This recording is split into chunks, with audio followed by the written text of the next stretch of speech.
Ora bem, muito boa tarde a todos. Vamos então dar início a esta sessão 3 dentro do ciclo de conferências Desafios e Oportunidades no Setor Agrário, o conceito One Health, e esta sessão é dedicada aos novos alimentos.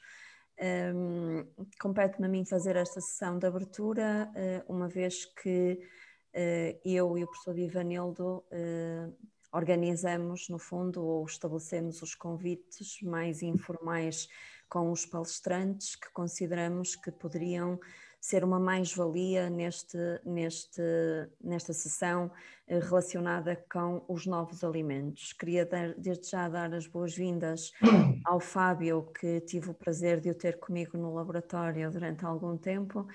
É um prazer revê-lo, desta vez com um look diferente, com um cabelo pequenino. À colega Manuela Pintado dizer que é um gosto tê-la connosco, apesar de não a conseguirmos ver, mas agradecer o facto de ter prontamente aceito o convite de aqui estar.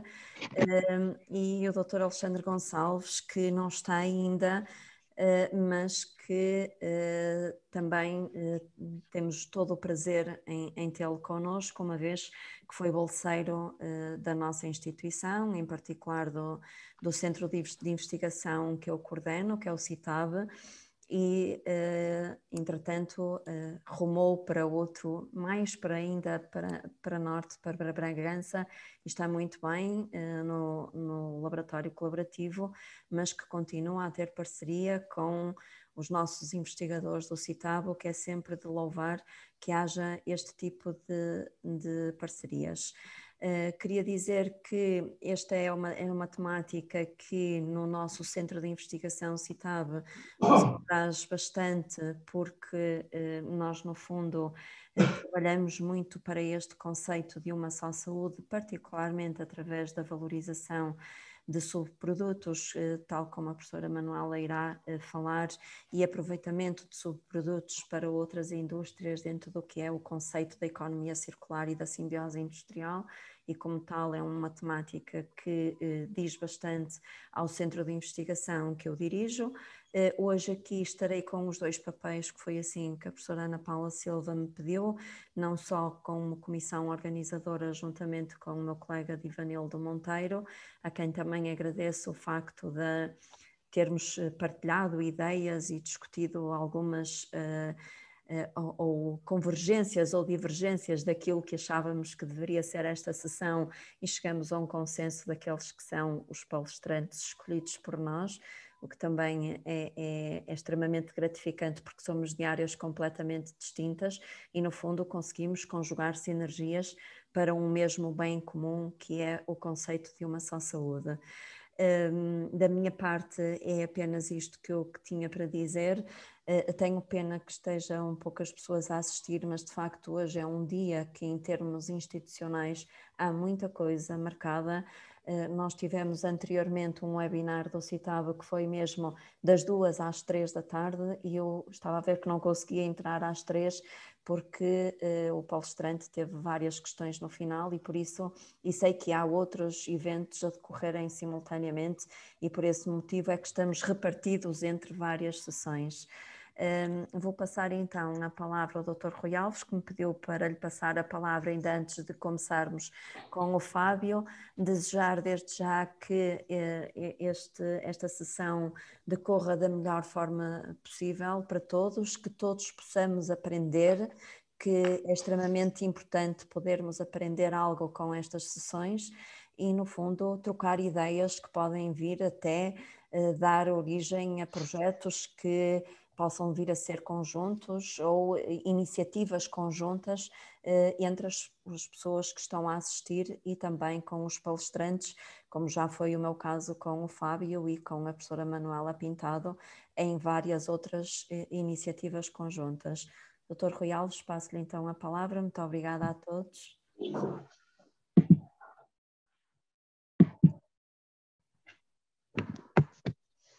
Tem que ligar o som. O Sr. Doutor tem que ligar o micro, que não estamos a ouvir. Agora sim, agora sim. Obrigado.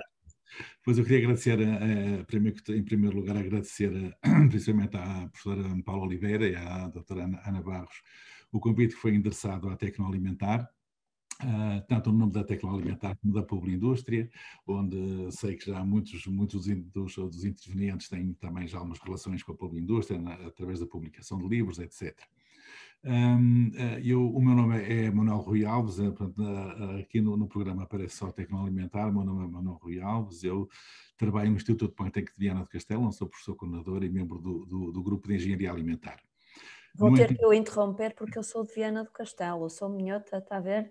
Vim parar atrás dos montes, mas nós, os minhotos, encontramos-nos sempre em qualquer lado. Exatamente. Bom, mas o convite que foi endereçado como diretor da Tecnologia Alimentar, que é um trabalho que eu tenho feito, é um hobby, digamos assim, que eu tenho tido há uns anos, já talvez há uns 7 anos para cá.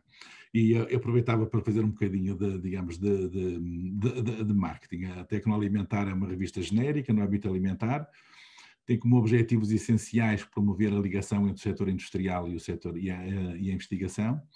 E, portanto, todas as colaborações são bem-vindas, principalmente agora em que estamos a iniciar a publicação de artigos já com revisão por pares, esperando continuar a melhorar a qualidade, que já é bastante alta. A qualidade dos artigos que temos vindo a receber e a publicar, mas também que fique mais interessante para todos os colaboradores, uma vez que a revisão por pares é sempre a garantia de que os artigos são, enfim, têm mais nível e são melhor aceitos. Portanto, neste sentido, todos os intervenientes e todos os assistentes deste webinar estão convidados para nos enviar os artigos que achem interessantes e que queiram publicar. No site da Tecnologia Alimentar tem instruções, tem a forma como os artigos podem ser submetidos, etc. E, portanto, não haverá grandes dificuldades. Passada esta apresentação, o meu trabalho aqui hoje é moderar a sessão, e para o fazer suponho que estamos mesmo na hora para começar a sessão, que seria supostamente às 3h30 o seu começo, não é? Portanto, desejo a todos um bom webinar. Espero que todos gostem e que seja educativo para todos. Tenho certeza que será, porque a temática e os intervenientes, a temática é muito interessante e os intervenientes têm gabarito suficiente, são uma garantia de que o webinar será bom e muito proveitoso para todos aqueles que estão a assistir. Posto isto, vou passar a apresentar o engenheiro Fábio Carvão. Eu devo dizer que, enfim, como diretor da Tecnologia Alimentar, fiz uma pequena investigação jornalística para recolher aqui alguns dados biográficos sobre os palestrantes. O engenheiro Fábio Carvão, essencialmente, é licenciado em produção animal, mestre em engenharia zootécnica, e tem uma atividade já muito interessante em colaborações com várias empresas, institutos, centros de investigação, tanto em Portugal como noutros países europeus, no âmbito geral da nutrição animal e com um particular ênfase, creio eu, nos últimos anos, na temática dos insetos para a alimentação animal. Caro engenheiro Fábio Carvão, passo-lhe a palavra. Boa tarde a todos. Obrigado, Dr. Rui, por esta introdução. Desde já queria agradecer à organização pelo convite feito para falar sobre esta temática interessante e sobre os insetos em particular, que é o que me compete. Eu vou só aqui compartilhar a tela.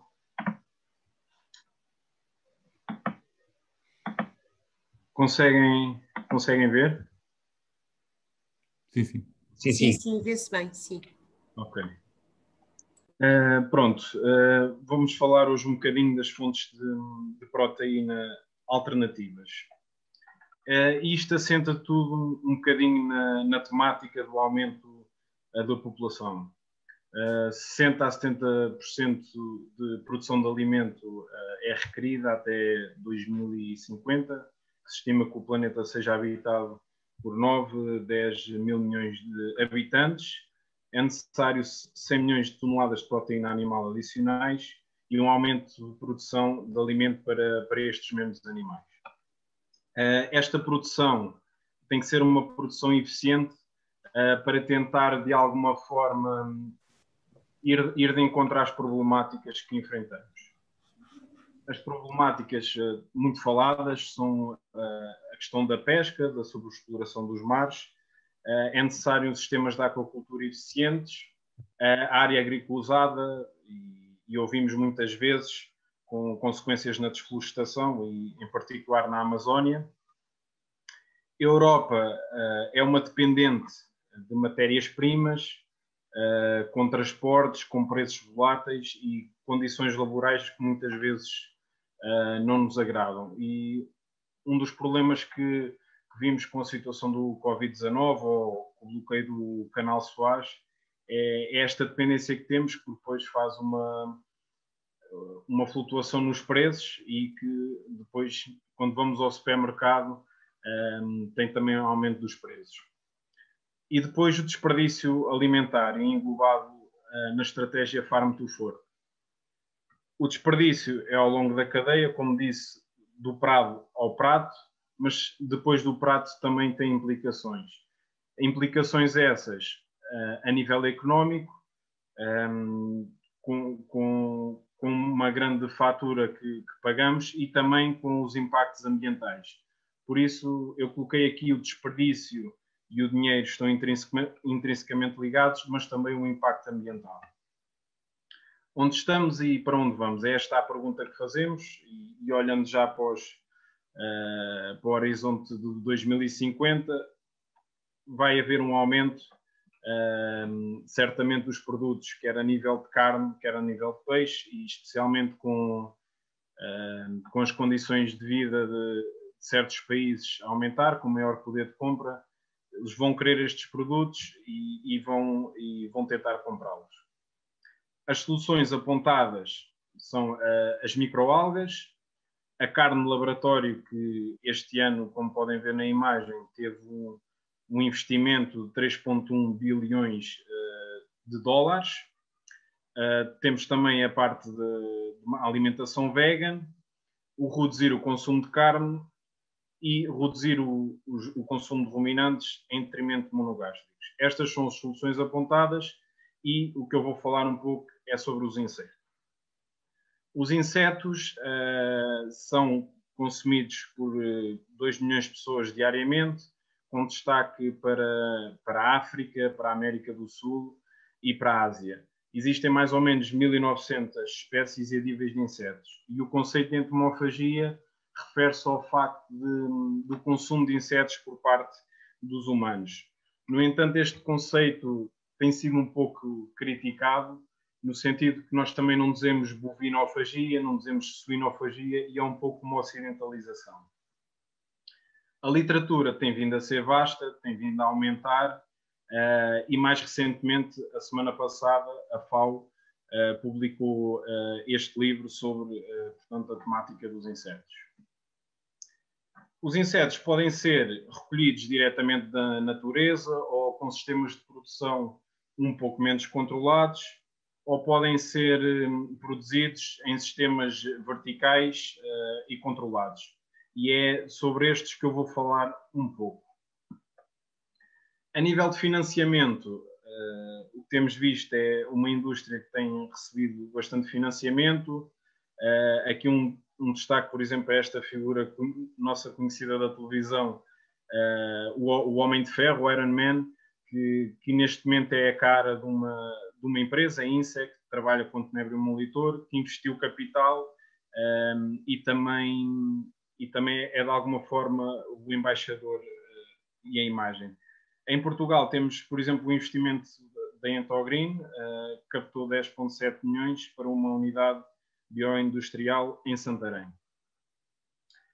A nível de investimento foram feitos esforços, dados apontam 600 milhões em empresas europeias, dados da IPIF, já vou falar um pouco do que é a IPIF. Em 2023 espera-se que haja um aumento e em 2030 chegue aos 8 bilhões de euros. A indústria no mundo, tentei fazer aqui um apanhado da indústria no mundo, com um especial destaque para a Europa Central, nomeadamente França, Holanda e Alemanha. Na apresentação, o Dr. Rui falou que eu já estive envolvido em projetos com empresas exteriores, que uma das empresas foi aqui a Nasecom, que produz mosca soldado negro. A nível de Portugal, temos estas empresas a operar, e a Portugal Inset, que é a associação representante da indústria de insetos em Portugal. E porquê os insetos? As vantagens ambientais são notórias, nomeadamente quando falamos em área usada, isto porque conseguimos produzir na vertical.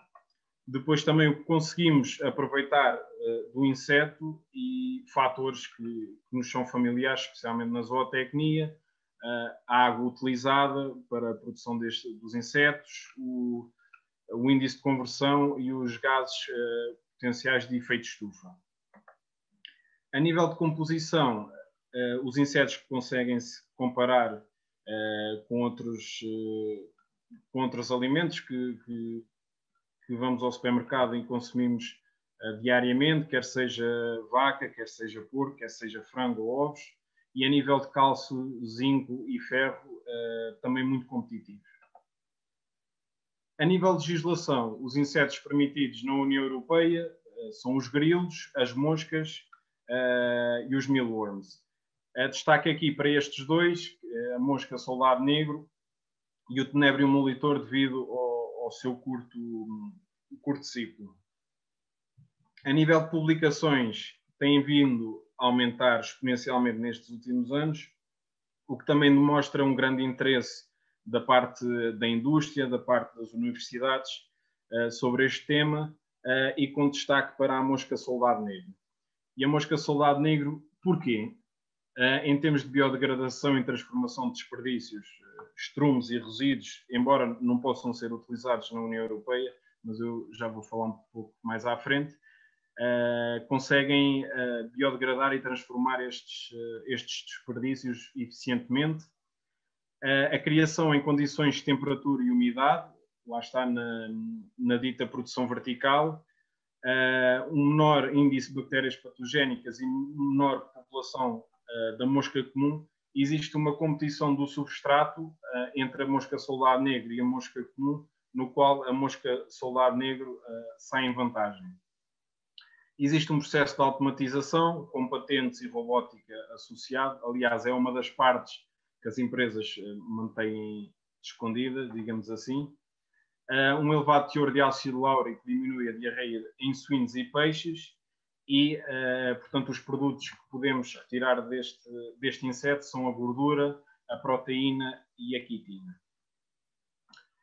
Isto é um exemplo de uma unidade de bioconversão, ou seja, os desperdícios, coprodutos ou subprodutos entram na unidade, são tratados, por exemplo, misturados. Depois existe uma inoculação das larvas no substrato, ao fim de um X tempo, isso depende muito depois do que queremos produzir. As larvas e o substrato são separados, ou seja, vai o frace, que é o conjunto do desperdício, ainda existe bocados de desperdício alimentar, mais as fezes das larvas. Depois as larvas vão ser mortas e vão ser transformadas em alguns produtos. Produtos esses que temos aqui alguns exemplos. O inseto desidratado, o insect meal, ou proteína de inseto, que neste caso é a composição do mosca soldado negro, 50% de proteína, 15% de gordura e 16% de hidratos de carbono. A nível de óleo, é rico em ácidos gordos. O frace é utilizado em fertilizante orgânico, estimulando o crescimento e a defesa das plantas. Também há alguns trabalhos interessantes nesta área. E a utilização da quitina ou do quitosano para biomateriais, nanotecnologia e medicina. A nível de legislação, temos um manual de boas práticas que foi aprovado pela DGAV, em qual vem descrito uma unidade bioindustrial, o que é que se pode e o que é que não se pode fazer. A EPIF é a entidade que regula a nível europeu, é a plataforma que regula, e aqui nesta zona temos um quadro de resumo do que é que se pode dar como substrato aos insetos e quais as espécies que se pode dar. Neste momento não se pode dar, e dificilmente, muito provavelmente isso nunca irá acontecer, substratos como churume ou estrume, embora existam noutros países noutros países fora da União Europeia, mas neste momento o que se está a dar são substratos vegetais de indústria de leite e de ovos, e não se pode também, por exemplo, chegar a uma cantina como por exemplo, a cantina da UTAD, retirar os desperdícios todos e alimentar os insetos, porque tem partes de carne, partes de peixe, e está associado muito às doenças das vacas loucas. A proteína de inseto para a aquacultura foi autorizada em 2017, desculpem, e esperamos que em 2021, no final deste ano, seja autorizada em suínos e aves. A nível legislativo, para 2022, quer-se facilitar o uso de desperdícios que contenham carne e peixe, mas no intuito de utilizar o óleo para biofuels, bioplásticos, cosmética, embora também não entenda muito bem esta parte da cosmética, porque se vai estar em contacto com o ser humano, aqui por algumas interrogações. E depois, num horizonte mais longo, os insetos inteiros para animais de produção, animais que não sejam ruminantes e aquacultura. Na prática, tem-se vindo a fazer alguns trabalhos, produtos, como podemos aqui ver na imagem, temos gelado, temos óleo para aplicar, temos tudo o que é barritas, bolachas, massas para pizza, temos um ensaio feito com substituição de manteiga por óleo de inseto, em que os consumidores não notaram grande diferença. A nível pet food, que é o que é neste momento autorizado, a indústria é grande, é uma dieta natural, e natural aqui entre aspas, para se perceber, de cães e gatos cerca de 10% e aves e répteis é comum. E o alimento composto com base em insetos é hipoalergénico. O que temos visto são empresas também a investir, também com, não queria dizer lobby, mas o lobby associado da sustentabilidade e da economia circular, nomeadamente a Nestlé e a Mars, já com linhas de produção. A nível da aquacultura, é uma dieta natural de peixe. Os peixes necessitam de proteína animal e já existem ensaios feitos, por exemplo, com 40% de substituição de farinha de peixe por farinha de Black Soldier Fly, a mosca soldado negro, sem diferenças. E pode ainda influenciar positivamente o tempo de ataque relacionado com a palatabilidade. Nas aves e nos suínos, lá está, é uma alternativa à soja, e muitas vezes nós pensamos que for 10 ou 20%, poderá ser pouco, mas isso nas toneladas que se importam, por exemplo, de soja, será muito. Depois existe uma melhoria do bem-estar nas aves, quando são dadas as larvas vivas, isto porque as aves têm uma locomoção maior e diminui o problema nas patas. Depois tem um problema, que é os aminoácidos limitantes, a lisina e a metionina. Os desafios que nos são apresentados, e na estratégia também do Farm to Fork, é a sustentabilidade. Mas há pessoas que só olham para este tema como só o ambiente, e acho que também não pode ser. Temos que pensar nas coisas de uma forma integral e tentar associar tanto o ambiente, a sociedade e a economia. Na alimentação humana, os insetos ainda são causa de alguma repulsa por parte das pessoas. No entanto, este esforço para introduzir a farinha de uma forma que não estejamos a ingerir o inseto diretamente poderá ser apelativa. No entanto, a nível de marketing e merchandising tem que haver um investimento. Depois, o preço do desperdício ou do subproduto que entra relacionado com a performance zootécnica do inseto. E os produtos têm que estar em quantidade e qualidade constante ao longo do ano, quer os que chegam à unidade, quer depois os que são vendidos para outras indústrias. É necessária uma colaboração entre o governo, indústria e universidades, e nesta questão do aspecto das universidades na validação científica. Na realidade, todos estes problemas que foram enumerados sobre exploração, sobre pesca e o impacto da indústria da carne e da agricultura são responsáveis apenas por 15% dos gases da emissão de efeito estufa. A população continua a aumentar e se calhar teremos que pensar mais além num controle de natalidade através da educação. Isto já foi feito, ou melhor, foi feito na Europa de uma forma natural, começou a haver mais educação, a taxa de natalidade começou a reduzir e por isso deixo aqui esta frase de Malala, embora tenha sido utilizado num contexto muito diferente: one child, one teacher, one book and one pen can change the world. Obrigado, e caso tenham alguma dúvida, é perguntar. Muito obrigado, engenheiro Fábio Carvão, pela apresentação. É um tema sempre interessante e polémico, até porque, como disse, há muitas pessoas que sentem alguma repulsa, mas na verdade os caminhos vão-nos conduzindo sempre para a procura de fontes alternativas de proteína e, portanto, os insetos terão sempre de ser considerados. Algumas questões que sejam postas deixaríamos para o fim, depois de todos os palestrantes falarem. Não sei, suponho que já cá temos presente o próximo palestrante. Eu peço ao engenheiro Fábio Carvão para tirar. Ok, muito obrigado. Muito bem. Suponho que já cá está o Dr. Alexandre Fradeira Gonçalves. Olá, boa tarde, sim. Muito bem, muito obrigado. Então vou fazer uma pequena apresentação. O Dr. Alexandre Gonçalves tem uma formação essencialmente na UTAD, começou pela licenciatura em Biologia, mestrado em Biologia Clínica e Laboratorial, fez doutoramento em Genética Molecular Comparativa e Tecnológica, depois tem participado em vários trabalhos com institutos, centros de investigação, também ainda na UTAD, é colaborador atualmente do Centro Colaborativo MOR, as Montanhas de Investigação, e suponho que ainda está em pós-doc também a colaborar na UTAD.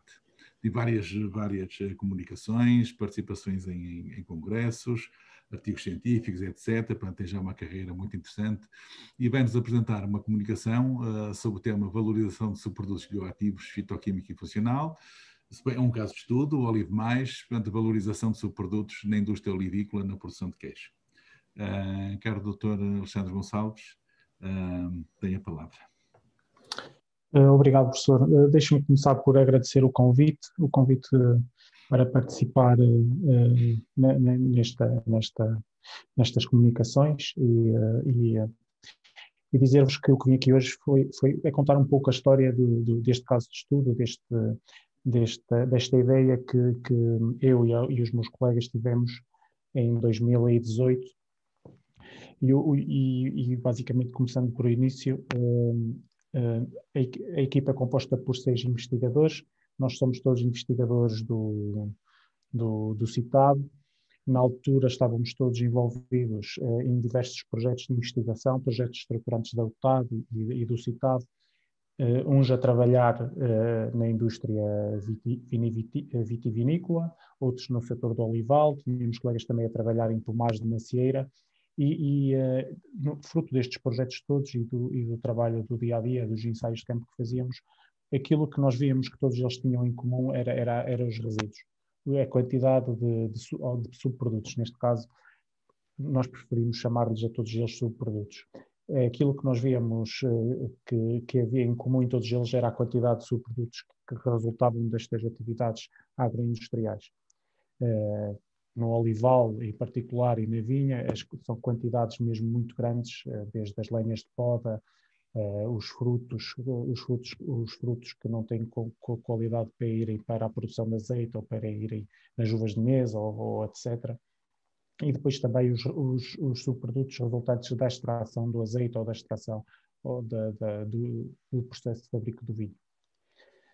No caso concreto do olival, o que nós vimos na altura e que a nós, enquanto jovens investigadores, apanhou-nos um pouco de surpresa, é a quantidade de de folhas de oliveira que resultam por cada quilo de azeitona apanhada ou por cada quilo de azeite produzido, como quiserem pôr a questão. Mas basicamente o que nós vimos é que em estimativa e apenas para a região de Trás-os-Montes produzimos cerca de 375 mil toneladas de folhas de oliveira que não têm qualquer tipo de utilização. E este problema tem-se agravado também devido às metodologias de apanha da azeitona, em que antigamente os produtores faziam a apanha com as varas e depois mais tarde até com os vibradores de dorso, e embora não seja recomendada pelo menos a apanha com as varas por causa dos danos que se provoca na árvore, a verdade é que os agricultores tinham a preocupação de deixar ficar no campo as folhas. Por um lado, porque as folhas não eram utilizadas depois à frente no lagar, e por outro lado, porque tinham os animais no monte e depois os animais iam comer estas folhas. O que acontece é que cada vez temos menos animais de pastoreio no campo e também como os processos são cada vez mais automatizados, o que acontece é que temos uma quantidade enorme de folha a ir parar aos lagares.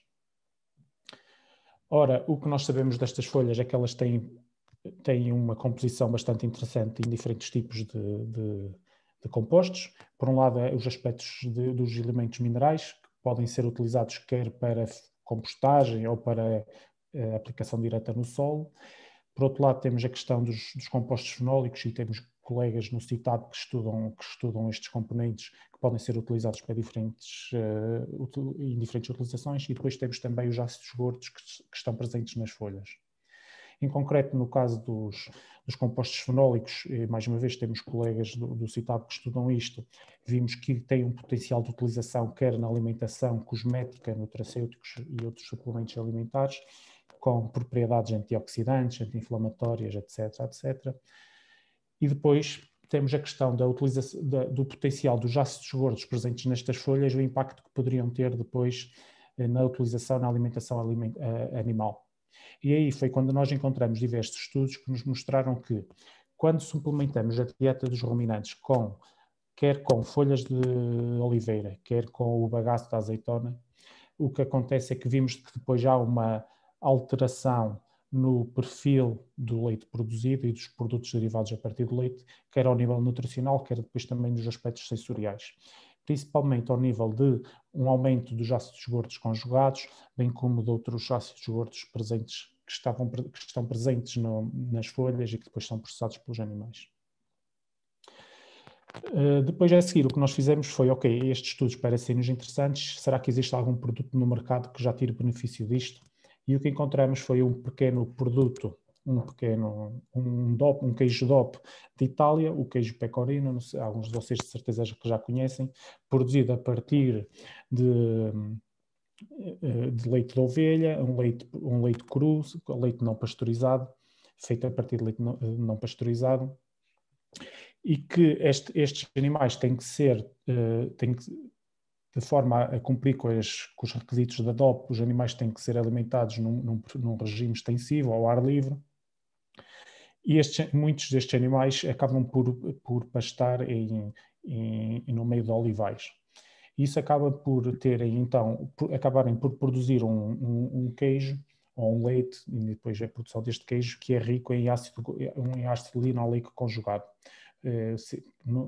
que normalmente as pessoas chamam-lhe CLA. E como podem ver aqui nesta imagem, o produto existe à venda no mercado, isto está disponível em vários sites, até se quiserem, por curiosidade, um dia podem comprar e provar. E a verdade é que se vocês virem aqui no logotipo ou aqui no rótulo do produto, faz aqui duas referências. Por um lado, faz a alegação que é uma fonte de ômega 3 e por outro lado tem aqui uma pequena denominação a dizer pecorino CLA, com coração. E é importante verem esta questão aqui do CLA, que eles não dizem que é uma fonte de CLA, não dizem que é bom para a saúde, só dizem isto, é pecorino CLA com um coração à volta do CLA. Ora, a partir sabendo o potencial que tem e como está a ser aproveitado noutras regiões do globo, também nós achamos que poderíamos tentar fazer algo deste género aqui em Portugal. Na altura, a UTAD estava a promover um concurso de ideias no setor alimentar e o CITAB, nas suas reuniões gerais com os investigadores, acabou por incentivar os investigadores do CITAB a que participassem com as suas ideias neste concurso. E nós achamos que teríamos aqui então uma boa oportunidade de fazer aqui uma candidatura ao concurso e tentar trabalhar um pouco esta ideia, porque o concurso permitia isto. Dava um pequeno fundo para que as pessoas pudessem desenvolver um protótipo, fazer as suas análises, para perceber se a ideia tinha pés para andar ou não, antes depois de poderem colocar o produto no mercado. Foi isso que fizemos. Aqui a nossa ideia era, por um lado, valorizar os subprodutos do olival, por outro lado, inovar no aspecto alimentar, colocar no mercado um produto que fosse diferenciador e, por outro lado, acaba por valorizar um produto tradicional. Neste caso concreto, fomos para o queijo Terrins DOP, porque era aquele queijo que mais se aproximava do pecorino e que nos daria algumas garantias que funcionaria. O queijo Terrins DOP, como muitos de vocês já devem conhecer, é muito semelhante em termos de especificações da DOP com o pecorino no ponto de vista de ser um leite de ovelha, ser um queijo produzido a partir de leite cru, não pasteurizado, e pelo regime de produção dos animais ter que ser extensivo, com alimentação ao ar livre. A questão aqui de Portugal em concreto, temos a área geográfica de produção, uma área onde o olival está muito presente, há uma implementação com vários hectares de olival em todos estes concelhos que estão aqui descritos. Tenho aqui só uma pequena descrição de como é que se produz o queijo Terrins DOP, mas de qual é que é a ressalva de ser leite filtrado e aquecido a 35 graus, mas sem haver a pasteurização. Ter que haver aqui uma maturação de 30 dias para ser considerado semicurado, e depois uma maturação de 90 dias de queijo Terrins velho. Aqui também é interessante ver que, embora a DOP diga uma maturação de 30 dias para ser considerado queijo Terrins, a verdade é que, como o queijo não é pasteurizado, o queijo só pode vir para o mercado após 60 dias de maturação. Depois, também em termos de características do queijo Terrins DOP, ele é um queijo curado, com uma pasta semi-douradura, de cor branca, é um queijo de sabor e aromas fortes, embora aqui também tenha a questão de suave forte, mas ele, para quem conhece o queijo, ele tem um sabor bastante forte.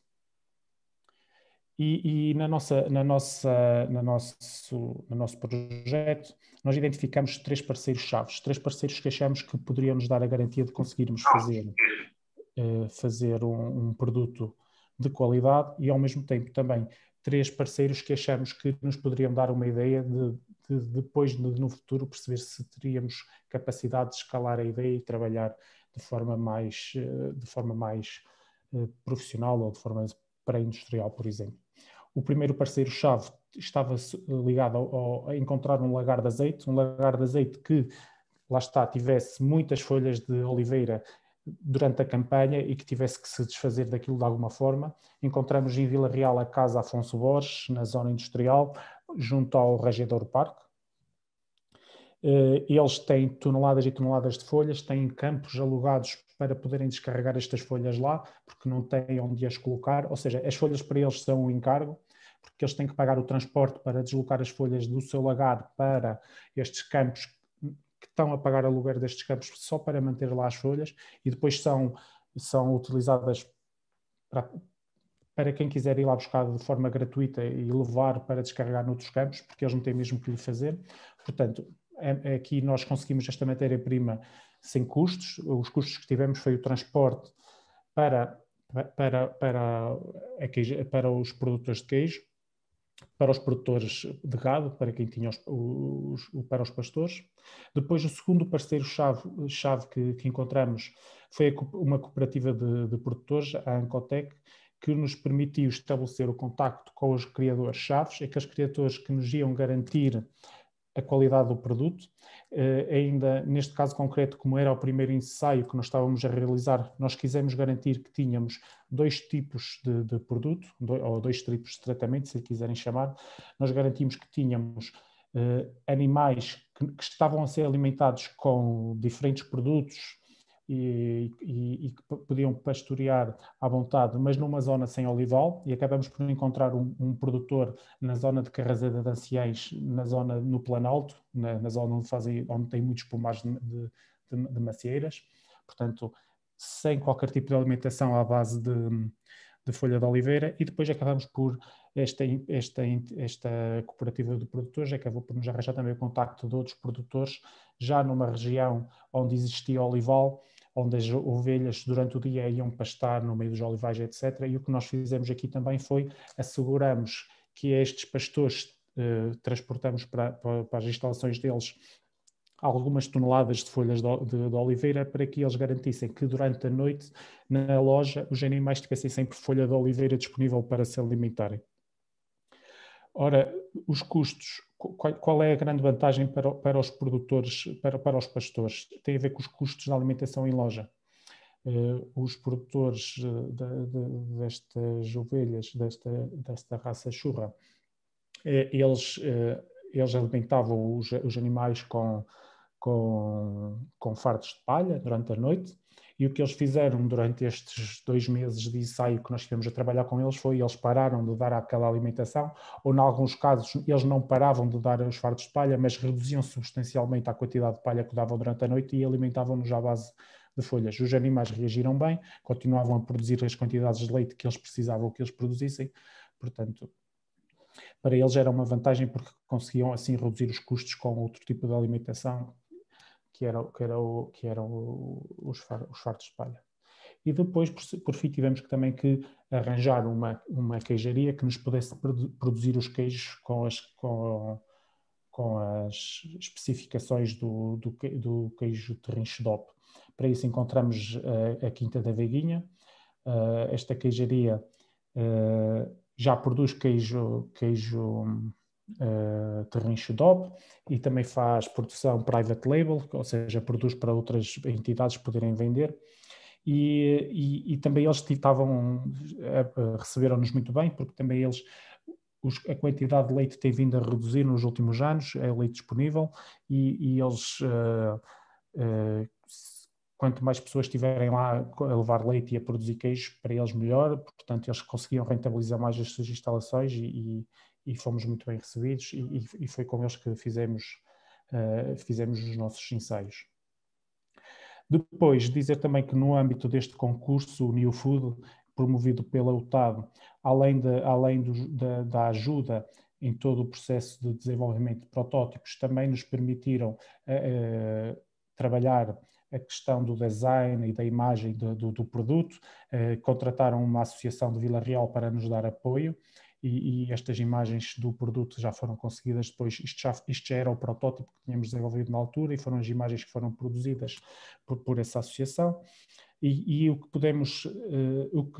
verificamos logo de imediato nas provas do queijo foi que o queijo DOP, o controle em relação ao Olive Mais, e quando eu digo aqui queijo Terrinche DOP Olive Mais, estou a referir-me ao queijo proveniente daquele leite dos animais que a dieta tinha sido suplementada com as folhas de oliveira, mas o que distinguia era a astringência. O queijo tinha um sabor ligeiramente astringente em relação ao controle. Isso era logo algo que se notava claramente ao provar o queijo. Depois, em termos nutricionais, o que conseguimos ver foi também que o queijo Terrinche DOP Olive Mais tinha mais 50% de ácido linoleico conjugado, CLA, na sua constituição, aumentávamos em 50% o teor de CLA, e também tínhamos aqui um aumento de 33% no ácido linolénico, bem como depois de outros ácidos ômega 3 e ômega 6, que todos eles já aumentaram. Falei já várias vezes do CLA e muitos de vocês provavelmente já conhecem o CLA. É um produto que é muito vendido, por exemplo, nos ginásios, e que pessoas que fazem desporto consomem. é um ácido gordo ômega 6, derivado do ácido linoleico, e que tem alguns benefícios que estão associados ao consumo de CLA, como a questão de acelerar o metabolismo, reduzir a massa gorda, estimular o aumento da massa muscular, antioxidante, poder reduzir os níveis de colesterol, melhorar as tensões arteriais. Há aqui um conjunto de alegações que normalmente são associadas ao consumo regular de CLA numa determinada quantidade. No entanto, uma coisa é o que encontramos na bibliografia e o que está normalmente associado a estes produtos, outra coisa é aquilo que depois podemos alegar. Quando fomos verificar o registro de alegações nutricionais e de saúde publicados pela EFSA, o que vimos realmente é que o CLA tem umas quantas alegações que não estão autorizadas, como a questão de ser um antioxidante, promover a redução da massa gorda, aumentar o metabolismo, contribuir para a manutenção dos níveis de colesterol no sangue. Todas essas alegações não estão autorizadas na Europa. O que está autorizado é uma alegação de quando conseguimos atingir certos níveis do ácido linolénico, o que podemos aqui ter é uma alegação de contribuir para a manutenção dos níveis de colesterol no sangue. E foi isso que nós conseguimos com o nosso produto. Com o nosso produto conseguimos duas alegações, uma nutricional, o queijo de Ristop Olive Mais é uma fonte de ácidos gordos ômega 3, conseguindo desta forma obter 400 mg por cada 100 gramas de produto consumido. E, segundo a tabela que vimos aqui atrás, sendo uma fonte de ácidos gordos ômega 3, podemos então dizer que o nosso produto pode contribuir para a manutenção dos normais níveis de colesterol no sangue. No entanto, com esta ressalva que vocês podem ver aqui nesta tabela, que temos que dar informação ao consumidor que os efeitos benéficos do consumo deste produto só são assegurados se consumirmos pelo menos 2 gramas de ácido linoleico por dia. Ora, nós para conseguirmos consumir 2 gramas de ácido linoleico por dia, teríamos que comer 500 gramas de queijo DOP Olive Mais todos os dias. Embora isso pudesse ser muito bom para nós enquanto comerciantes, para o consumidor consumir 500 gramas todos os dias deste queijo, por mais benefícios que o ácido linolénico podia lhe trazer, provavelmente trazeria outros problemas. Depois, além de todo o processo de prototipagem, design e imagem que fizemos para o projeto, fizemos também uma pequena proposta de valor com um pequeno estudo de modelo de negócio daquilo que poderia ser uma mais-valia do projeto.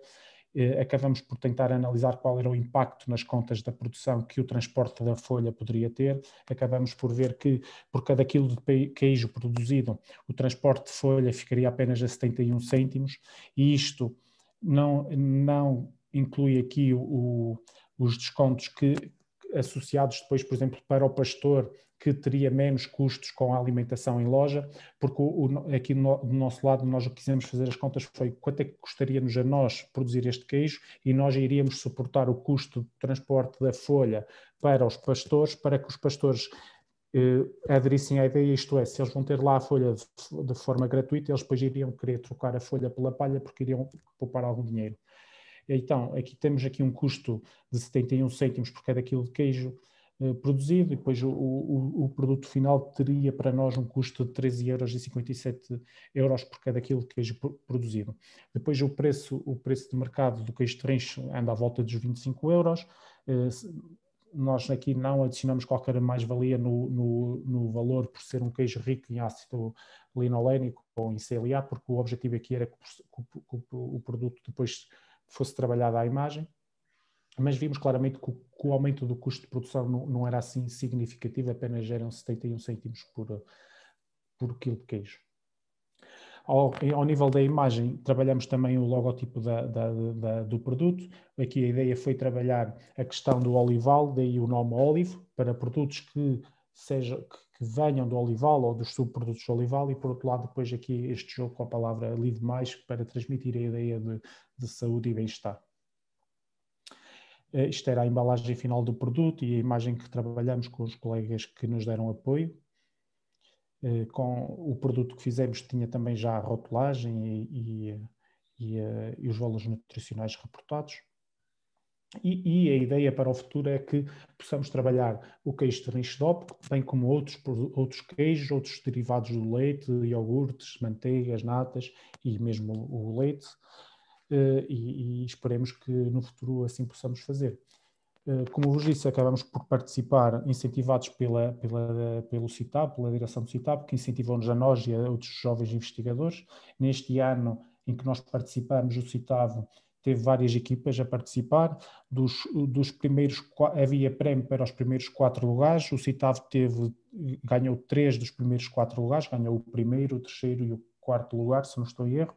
Nós ficamos em 3º lugar e com o dinheiro que arrecadamos deste prémio conseguimos fazer o registro nacional da marca e conseguimos também produzir 100 kg de queijo no 2º ano para voltarmos a refazer os ensaios, voltar a verificar se os valores se mantinham. Voltamos a fazer isso tudo, voltamos a produzir este queijo Olive Mais. E neste momento, nesta fase que estamos, a verdade é que nós somos 6 investigadores, todos a trabalhar na investigação, nenhum de nós dedicado a tempo inteiro a este projeto, e vamos ver como é que evoluímos e se conseguimos capitalizar em cima desta ideia. Obrigado. Muito obrigado, Dr. Alexandre Gonçalves, pela palestra muito interessante que nos trouxe, com estas aplicações novas nos produtos alimentares, no aproveitamento de resíduos, etc. Depois, no final das conferências, com certeza que o público irá colocar algumas questões e teremos a oportunidade de desenvolver um pouco mais o tema. Agora, cabe-me a difícil tarefa de apresentar a doutora Manuela Pintado, que suponho que não seria necessário apresentá-la, ela é sebejamente conhecida, mas enfim, como coordenador aqui desta mesa, tenho de dizer-me palavras. Vou tentar ser muito sumário, que é difícil, mas ela é licenciada em Ciências Farmacêuticas pela Universidade de Porto, doutorada em Biotecnologia pela Universidade Católica, é professora associada também na Universidade Católica, na Escola Superior de Biotecnologia, dirige o Centro de Biotecnologia e Química Fina da mesma escola, tem imensas colaborações em centros de investigação, em fundações científicas espalhadas por todo o mundo, e eu iria destacar as colaborações mais diretas que tem com o FCT, principalmente nos grupos estratégicos de economia circular e da área alimentar, florestas e biodiversidade. Bom, enfim, depois tem dezenas ou centenas de projetos, artigos científicos, comunicações em reuniões científicas, etc. Que, enfim, dispensariam qualquer apresentação da minha parte, mas eu tive de fazer. Peço desculpa de ter sido muito sucinto, mas também não posso retirar-lhe o tempo que tenho disponível para a sua comunicação. Doutora Manuela Pintado, passo-lhe a palavra. Boa tarde a todos. É com gosto. Em primeiro lugar, queria-vos pedir desculpa porque, de facto, no momento certo, o computador tem sempre a solução e, de facto, foi bloquear a câmara. Portanto, consegui no último momento arranjar uma câmara externa que não tem grande qualidade, mas é o que eu tenho hoje. Portanto, acima de tudo, agradecer imenso o convite da reitoria da UTAD, da professora Ana.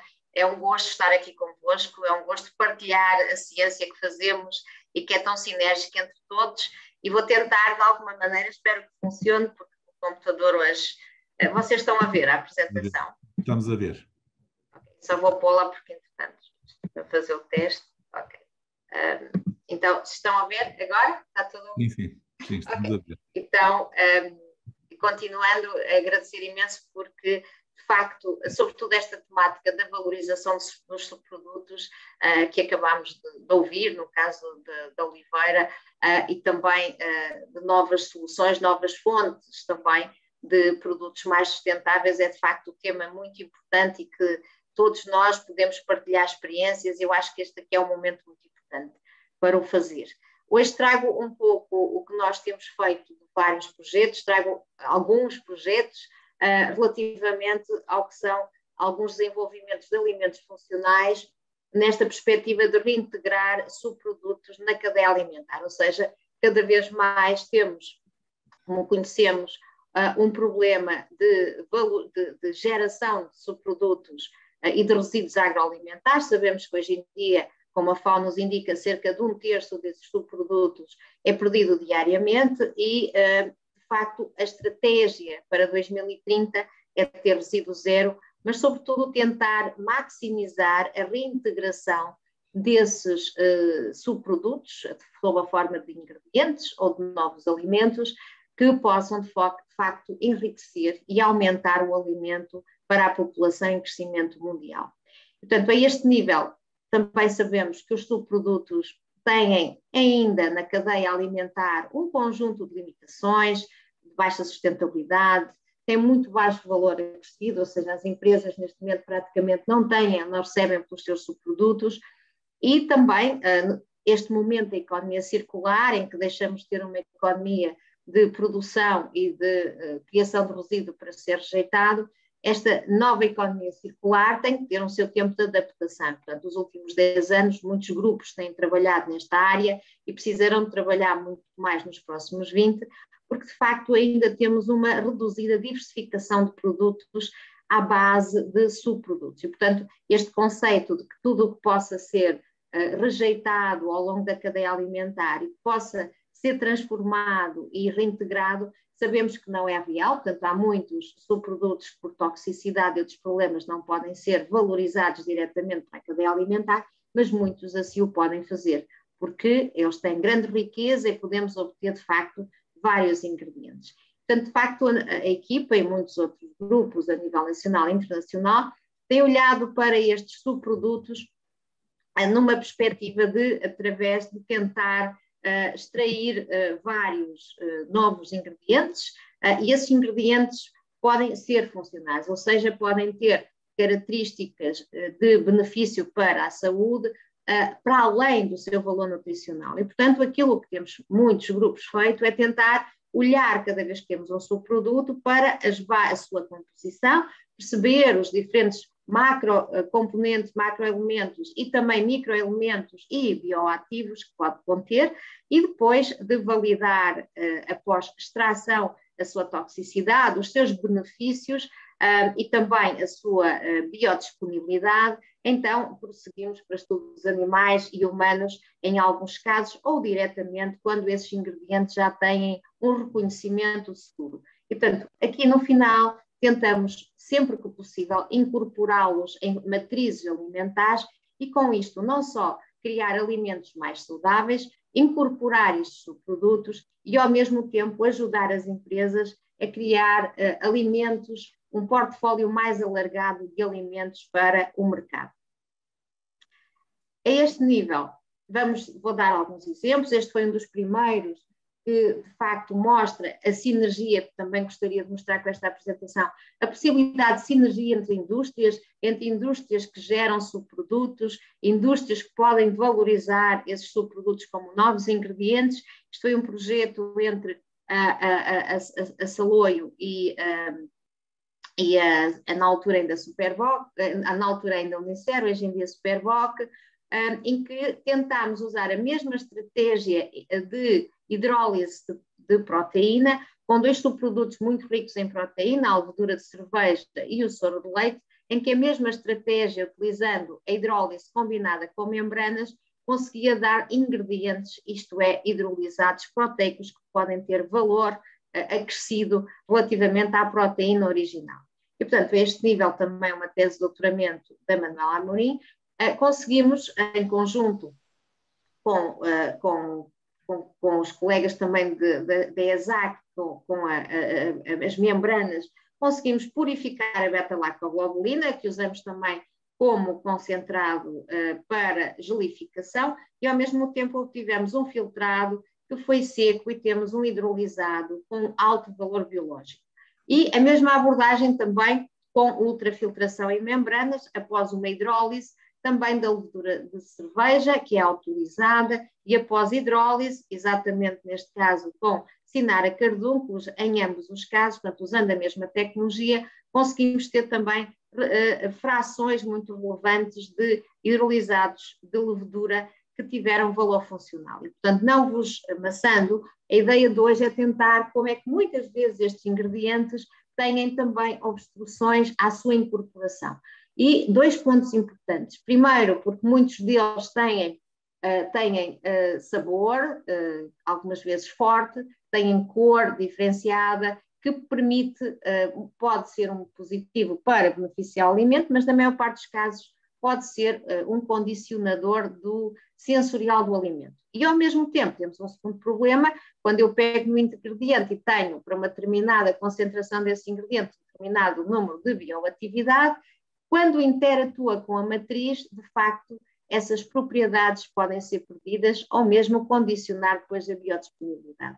Portanto, neste caso, de facto, tínhamos uma levedura que tinha um tom bastante acastanhado e, portanto, na altura, para podermos ter uma formulação adequada, desenvolvemos uma barra de cereal, e na altura com a colaboração também do Brasil, numa mobilidade, e adequando o mais possível a uma formulação de uma barra de cereais com um tom que permitiria camuflar completamente, conseguimos, mesmo com a interação do nosso extrato peptídico, manter as suas propriedades. E, portanto, conseguimos manter a atividade antihipertensiva com uma concentração inibitória de angiotensina de 50 microgramas, que significa uma atividade antihipertensiva excelente. Também conseguimos, com os 2% que incorporamos, ter evidência de atividade antimicrobiana, também pré-biótica, ou seja, promoção de lactobacillus e bifidobactério a nível da microbiota intestinal, e conseguimos também manter uma atividade antioxidante relevante. E, portanto, este desafio foi permitido também, depois de fazer estas barras, muitas vezes o sabor de um extrato de levedura é também condicionante, mas a combinação que fizemos na formulação permitiu, de facto, que cerca de 64% do estudo consumidor, de 60 consumidores, permitiu demonstrar que estas barras eram perfeitamente aceitáveis e poderiam comprá-las sem hesitação. E, portanto, conseguimos assim combinar o desafio da cor, da bioatividade, para uma barra que, de facto, teve sucesso sensorialmente e conseguiu manter as suas propriedades biológicas.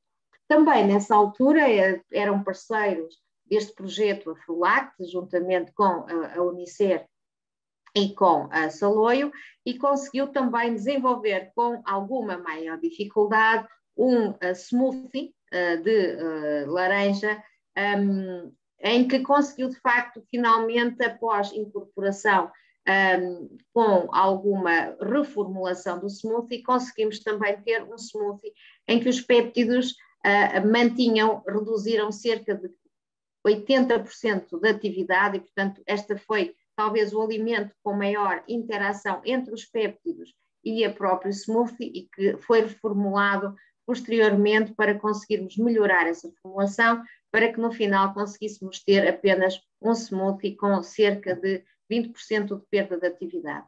No caso do requeijão, que a Saloio desenvolveu com esta formulação, em que incorporamos os péptidos sem qualquer alteração, neste caso de sensorial, foi talvez o alimento, a matriz que permitiu,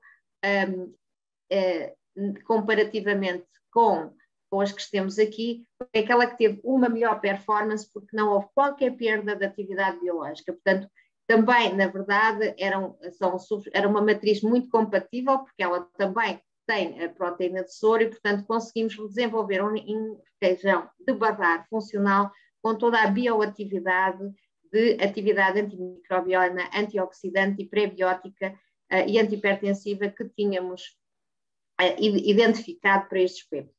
Talvez o alimento com maior desafio foi, de facto, um snack. O objetivo era tentar ter um snack com baixo sal, aproveitando este extrato peptídico que vem carregado de minerais de soro, e tínhamos um snack com o sal natural do soro, em que fizemos um caju revestido com uma camada de um pré-biótico, de um amido não hidrolisável, em que incorporamos exatamente esse péptido sem perda de atividade. Portanto, este aqui teria um valor funcional muito interessante, porque permitia substituir os snacks com sal, com um impacto negativo na hipertensão, e, por outro lado, usarmos um péptido antihipertensivo com sais naturais que permitiam ter um toque salgado e interessante como um snack comum e esperado pelo consumidor.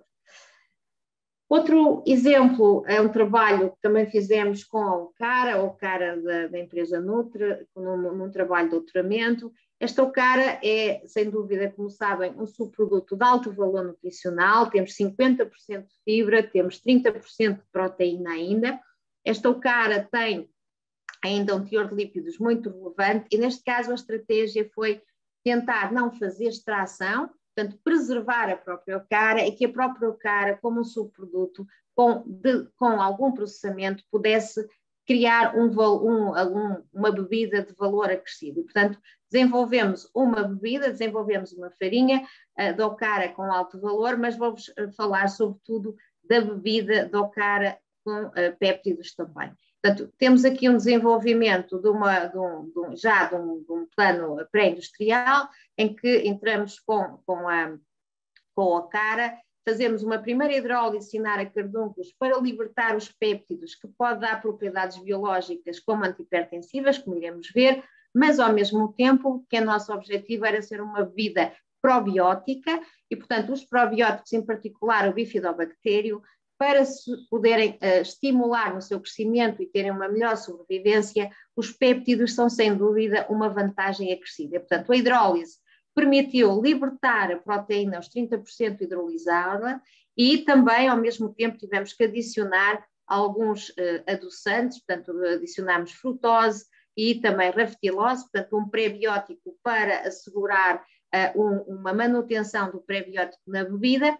E depois dessa fermentação armazenámos e vimos que realmente conseguimos ter uma bebida muito interessante com probióticos, e o que nós evidenciámos aqui foi que esta bebida conseguiu manter ao longo do armazenamento, num período normal de uma bebida fermentada, conseguimos de facto manter desde levantada à nona da mistura de lactobacilos laminosos e bifidobacterium animalis, o que nos mostra uma bebida com um número acima do mínimo para ser uma bebida probiótica, que o exigido é desde levantada à sétima, portanto 7 logaritmos.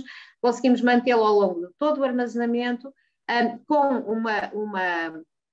uma capacidade também de produzir metabolitos que podem ser relevantes para o nosso organismo, e acima de tudo tivemos uma surpresa que não conhecíamos e que permitiu-nos valorizar. Portanto, a Ocara, como sabem, tem ainda uma quantidade significativa de isoflavonas, que, como sabem, tem um papel importante no colesterol, e os glicosídeos destas isoflavonas eram aquelas que integravam, de facto, a bebida inicialmente, e após fermentação, os nossos probióticos permitiram fazer as agliconas dessas isoflavonas, que têm um valor muito superior em termos de atividade biológica. E nós podemos ver aqui claramente, por exemplo, que no caso da bebida não fermentada, elas não temos as agliconas, portanto elas mantêm-se muito altas, e no caso aqui já as agliconas, vemos que no caso da bebida fermentada aumentaram muito após fermentação e mantiveram-se ao longo de todo o período de armazenamento. E, portanto, isto mostra que, de facto, estes subprodutos, com a combinação de novos processamentos limpos, em particular a hidrólise enzimática, e também estratégia de fermentação, permite-nos valorizar com um incremento de valor para a saúde do consumidor e também mesmo com a vantagem de atuação em doenças específicas. E podemos ver aqui, por exemplo, o caso da atividade antihipertensiva.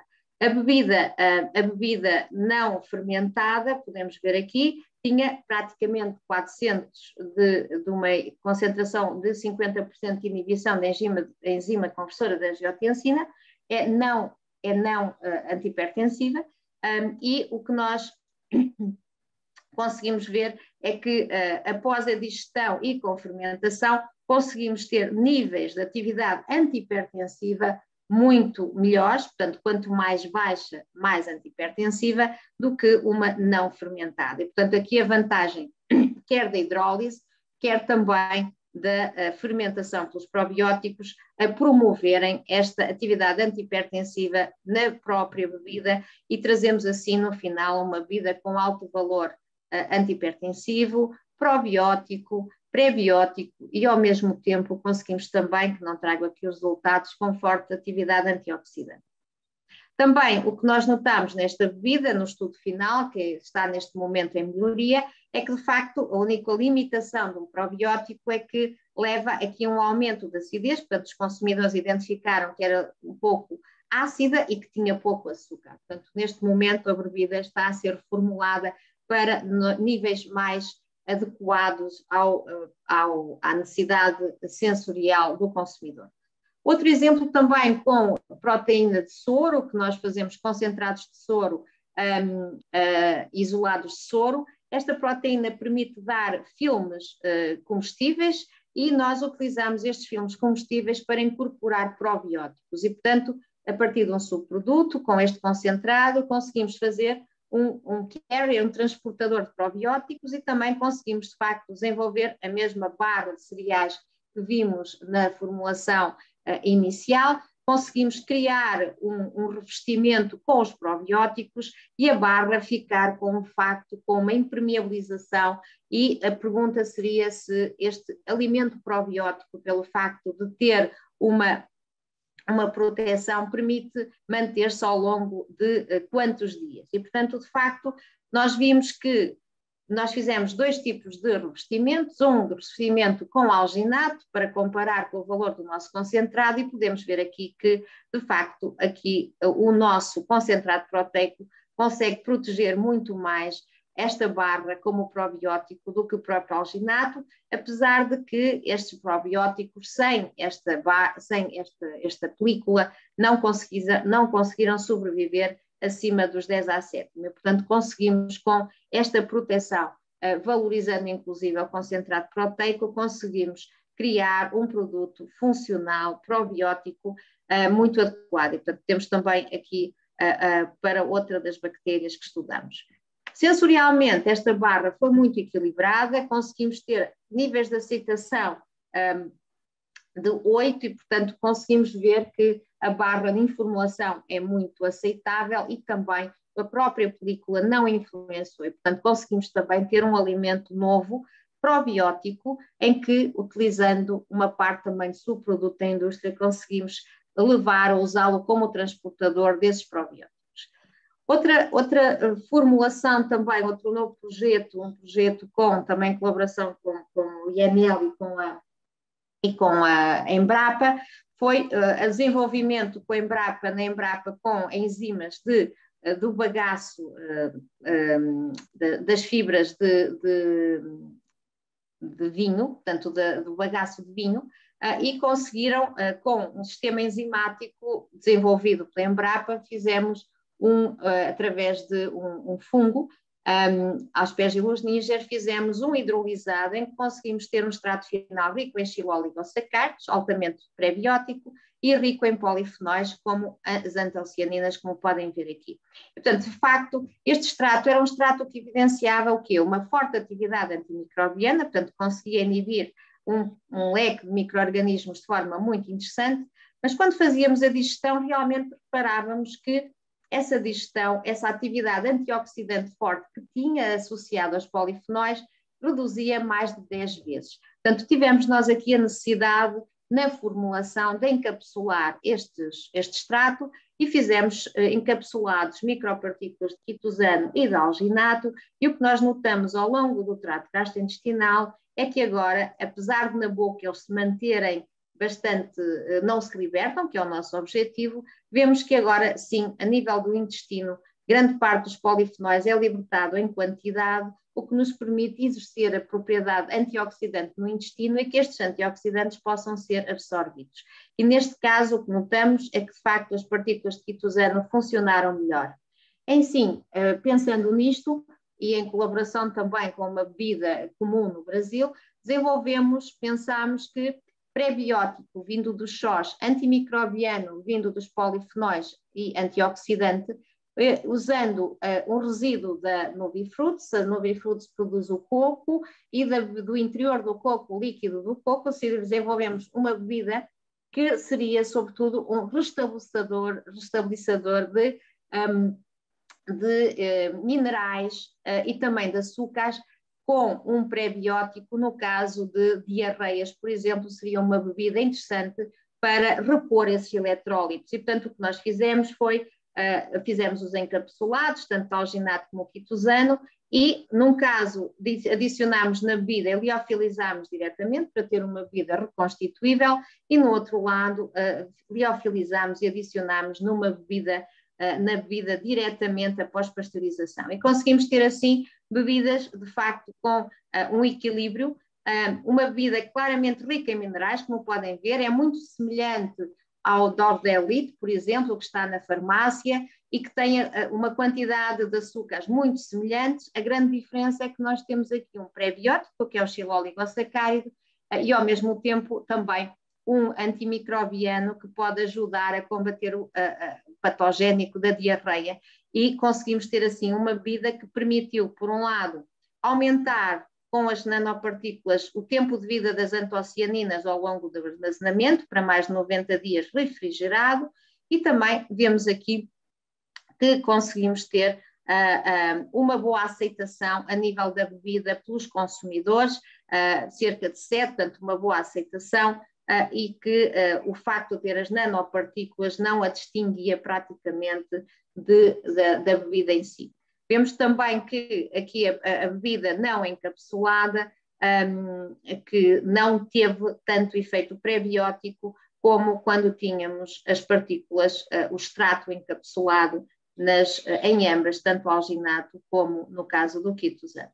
Para terminar, o caso que vos vou mostrar é um caso em que produzimos 2 extratos à base, a partir de resíduos de bagaço do azeite, e sim, fizemos um processamento muito simples, em que apenas produzimos um extrato sólido da polpa, após centrifugação, moagem e depois retirada dos caroços maiores para uma padronização do tamanho, e do líquido adicionamos granitol para termos um extrato liofilizado de alta qualidade, e tivemos assim 2 pós de extrato líquido e um à base da polpa. Isto integrou também um mentorado, uma bolsa de mentorado com a Frulac, e portanto com eles fizemos este extrato. É um extrato líquido, é extremamente rico em hidroxitirosol, é extremamente rico em tirosol e também é muito rico em açúcares e sobretudo em manitol.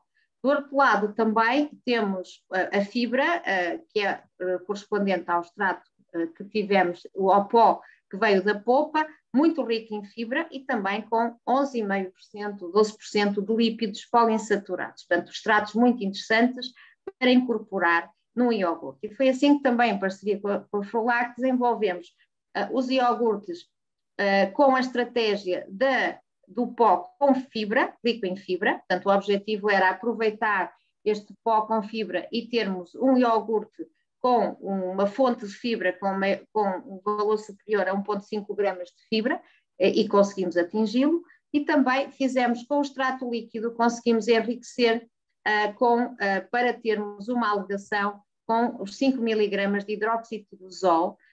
E a grande novidade deste trabalho é que fizemos combinar, para reforçar o valor do azeite, fizemos o iogurte com estes extratos, com e sem azeite, para tentar entender se a entrada do azeite poderia ter um valor adicional e também poderia ajudar a estimular a indústria do azeite com uma diversificação para novos produtos.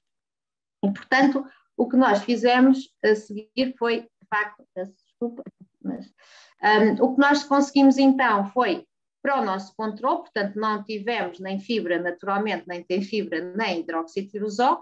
No caso da adição do extrato líquido que temos aqui, conseguimos ter níveis de hidroxitirosol altos, em particular no caso da adição do azeite, combinado o azeite com o extrato, e conseguimos ter a alegação de 5 miligramas por dia. Claro que, como sabem, neste momento esta alegação apenas é permitida no azeite, mas gostaríamos de a poder expandir para outros alimentos, e ao mesmo tempo também desenvolvemos extratos em que conseguimos ter os iogurtes ricos em fibra, portanto conseguimos que a fibra trouxesse aqui uma diferenciação também aos iogurtes com a polpa deste bagaço, que permitiu ter, sem dúvida, 4 produtos diferenciadores. Não vos vou mostrar para não atrasar, só para vos dizer que a vantagem deste iogurte é que conseguimos ter, e podemos ver aqui, o iogurte tem um índice trombogénico bastante alto. Normalmente este índice dá-nos a ideia de se é um produto, apesar de ser saudável, tem um índice de gordura que tem o índice trombogénico relativamente alto, e o que nós podemos ver aqui é que, à medida que comemos, sobretudo, a polpa e depois adicionamos o azeite, este equilíbrio dos poliinsaturados que introduzimos, tanto com a polpa como com o azeite, conseguiu diminuir também esse índice trombogénico e permitiu ter um iogurte mais saudável numa perspectiva de perfil lipídico, que permitiu, de facto, como podemos ver aqui, criar 2 grandes grupos, os grupos dos iogurtes com hidroxitirosol e com fibra, mas que os podemos distinguir claramente dos iogurtes com azeite, sobretudo na parte de poliinsaturados, com uma vantagem adicional. Também vos posso dizer que este iogurte após digestão permitiu mostrar que o facto de ter a presença do azeite permitiu uma menor degradação tanto do hidroxitirosol e também uma maior biodisponibilidade desse hidroxitirosol. Para terminar, o último slide, já com um produto que está no mercado e aqui já com os lípidos poliinsaturados ômega 3, também desenvolvemos recentemente, com a colaboração também da Faculdade de Medicina do Porto, nos estudos humanos, desenvolvemos formulações do tuna funcional, que a Ramírez lançou recentemente como um atum com uma melhoria da função cardíaca, cardiovascular, já formulado também com um ingrediente estabilizado ao longo do tempo, com essa alegação de saúde. E pronto, deixava e peço-vos desculpa pela demora, penso que passei uns minutos. Obrigada pela vossa atenção. Muito bem, muito obrigado.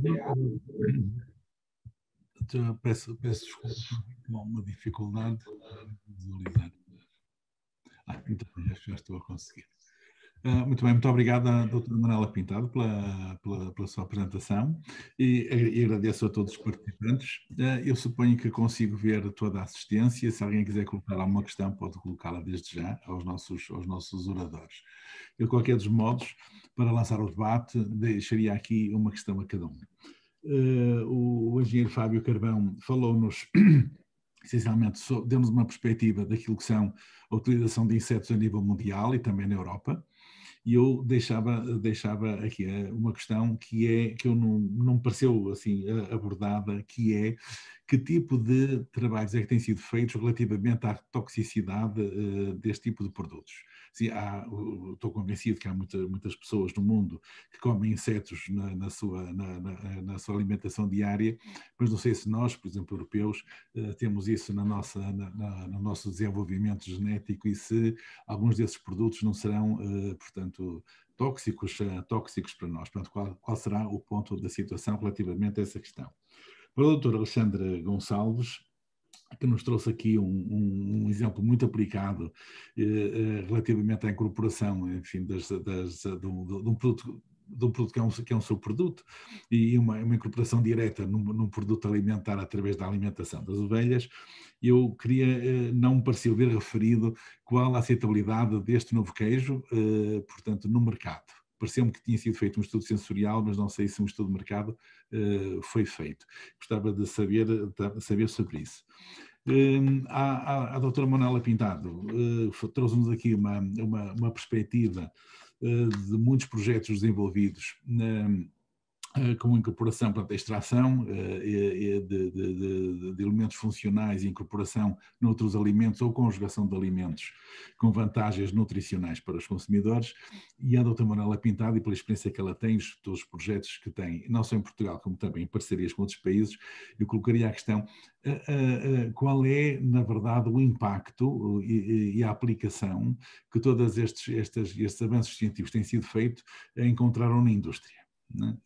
Portanto, seria uma questão genérica que eu deixaria a cada um dos três. Se calhar, pela ordem que falaram, eu pediria, colocaria a primeira questão ao engenheiro Fábio Carvão e depois ao doutor Alexandre Gonçalves e finalmente à doutora Manuela Pintado.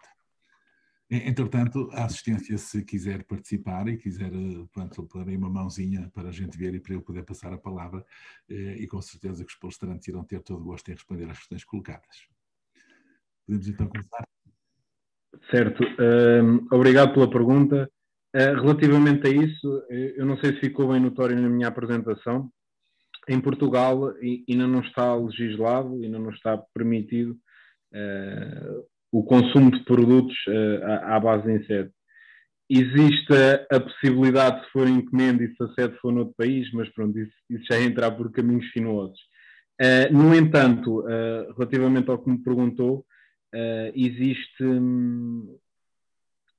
aconselhamento e na questão de, nas labels já vem isso, que é as pessoas que são alérgicas à parte do marisco, do camarão, devido também à quitina, não é aconselhável, mas ainda não há um consenso relativamente a isso, até porque as espécies podem ser diferentes e a nível, como falou, do inseto em si, puro, digamos assim, não é consumido em hábitos europeus, mas creio que já há alguns trabalhos sobre isso, sim.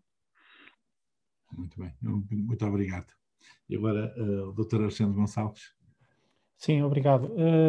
Nós não fizemos na altura nenhum estudo de mercado, nem de aceitação por parte do consumidor. Não sei se ainda vamos ter capacidade de fazer um dia com os meus colegas, espero que sim. De todo modo, eu acho que o que era importante reter era que existem muitos produtos tradicionais que por si só já teriam este conceito de economia circular incorporados neles, não é? Por exemplo, o queijo terrincho DOP, antigamente, quando havia esta questão da apanha da azeitona e as folhas eram deixadas no campo, isto era um processo natural que ocorria ano após ano.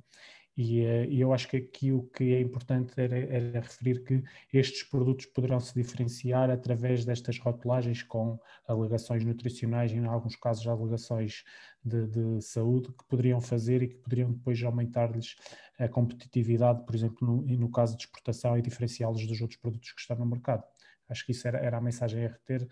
Que foi isso que nós verificamos que temos potencial em alguns produtos portugueses, não só neste queijo em concreto, mas noutros que existam e que são produzidos em Portugal, e não só nos queijos, como outros subprodutos e outros produtos alimentares que são produzidos a partir destas matérias-primas.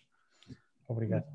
Até porque também creio que muitos queijos tradicionalmente poderiam ser conservados em azeite e, portanto,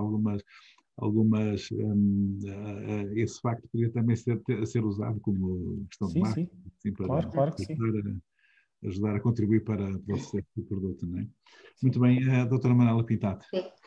Relativamente à sua pergunta, eu acho que neste momento o que nós, em grande número de projetos, o que fazemos é abrir a porta, criar produtos disruptivos, em alguns casos.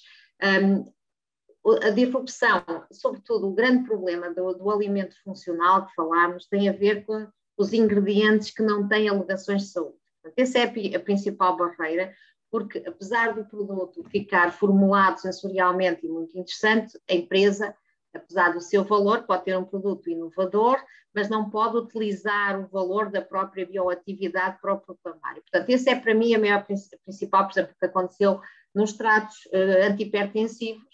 De facto, nós, neste momento, não há uma alegação de saúde de péptidos antihipertensivos e, portanto, essa alegação perde-se. No entanto, podemos ir sempre buscar uma parte positiva. Hoje em dia, a indústria alimentar procura clean label, procura produtos mais naturais, procura alimentos com menos conservantes. Portanto, apesar de não ser evidente, o facto de eu ter um extrato que tem um potencial antioxidante, que não posso utilizar como alegação de saúde, mas posso, ao incorporar estes ingredientes funcionais, vindo à base de subprodutos, posso também ter a oportunidade de que este produto é mais facilmente conservado, por exemplo, sem termos que usar ou incrementar os antioxidantes artificiais, por exemplo.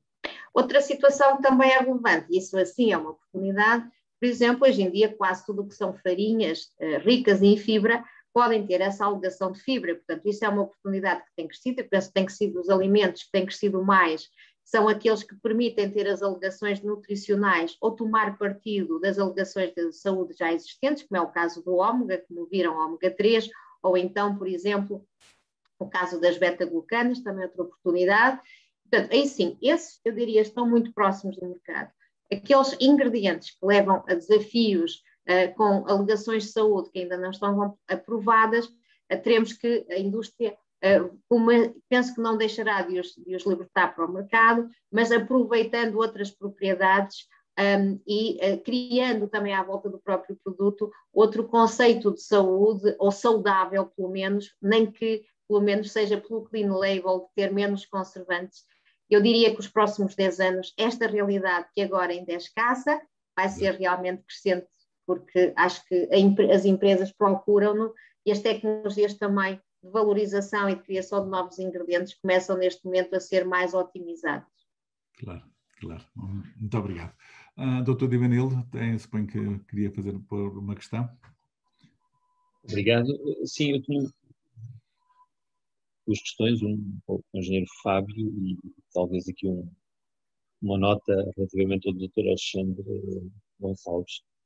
Uma das coisas, o engenheiro Fábio Carvão, que sempre se alega é que, ok, eu bem sei que é uma tecnologia ou uma produção que está no seu início, mas muitas vezes o que a indústria da alimentação para animais se depara é com uma variação grande na composição das farinhas de insetos, com o preço das farinhas de insetos e com a quantidade produzida, que não é muitas vezes compatível, são quantidades insignificantes, por enquanto, e não compatíveis com uma exigência de regularidade de fornecimento e introdução numa fórmula alimentar.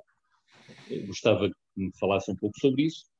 E uma segunda questão que tenho para si é possível produzir insetos com base num substrato de resíduos, de estrumes, por exemplo, desde que o destino final desses insetos seja biocombustíveis ou biofertilizantes?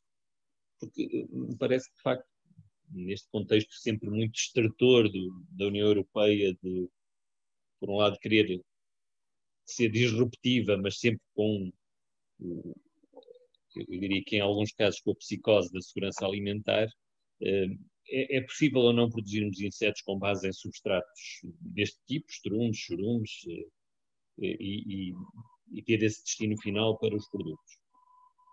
E no caso do Dr. Alexandre Gonçalves, sim, eu acho que sobretudo valorizar essa questão das ovelhas eram produzidas no campo e quer o aproveitamento das folhas da apanha de oliveira, quer as podas. Portanto, naturalmente o queijo de rincho, se recuarmos no tempo, era produzido com base em leites de animais que consumiam essas folhas, não é? Talvez mais esta variante, acho que poderia de facto a ser provada, ser uma alegação interessante para vender mais queijo de rincho. Muito obrigado. Posso começar então? Claro. Relativamente ao que falou o professor Ivanildo, à escala, ao preço, neste momento, como disse, ainda está tudo muito no início. E o que se está a tentar fazer é encontrar a fórmula, digamos assim, que se consiga ter um preço equilibrado à saída, balanceado também com o preço que adquirimos, neste caso, os subprodutos. E então o que se está a tentar fazer é escalar o processo relativamente às empresas.